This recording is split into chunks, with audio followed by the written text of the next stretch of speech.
ঢাকার শাহবাগে এক দফা সরকারের পতন দাবিতে অসহযোগ আন্দোলনের অংশ হিসেবে চলমান উত্তেজনার মধ্যে বঙ্গবন্ধু শেখ মুজিব মেডিকেল কলেজ হাসপাতালে হামলা ও ভাঙচুরের ঘটনা ঘটেছে।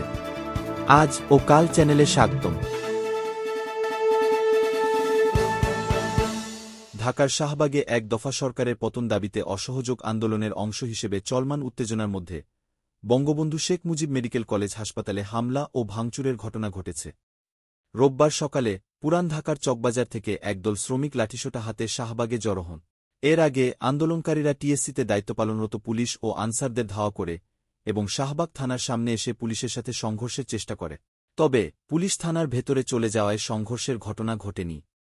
এক সময় আন্দোলনকারীরা বঙ্গবন্ধু শেখ মুজিব মেডিকেল কলেজ হাসপাতালের দিকে ইটপাটকেল নিক্ষেপ করে এবং হাসপাতালের ফটক ভেঙে ভিতরে প্রবেশ করে। এ সময় তারা হাসপাতাল প্রাঙ্গণে থাকা অ্যাম্বুলেন্সসহ বিভিন্ন যানবাহন ভাঙচুর করে এবং কয়েকটি মোটরসাইকেল ও বাস পুড়িয়ে দেয়। হাসপাতালের ভবনগুলিতে ঢিল ছুঁড়ে এবং লাঠি দিয়ে ভাঙচুর চালায়। ঘটনার সময় দুপুর 12টা পর্যন্ত ফায়ার সার্ভিসের কোনো গাড়ি দেখা যায়নি। হামলাকারীরা একটি ভবনে ঢোকার চেষ্টা করলে ভিতরের হাসপাতালের কর্মীরা প্রতিরোধ গড়ে তোলেন। স্বাস্থ্যমন্ত্রী সামন্ত লাল সেন বলেছেন, হাসপাতালে আক্রমণ কাম্য নয়, সবাইকে এই কাজ থেকে নিবৃত্ত থাকা উচিত।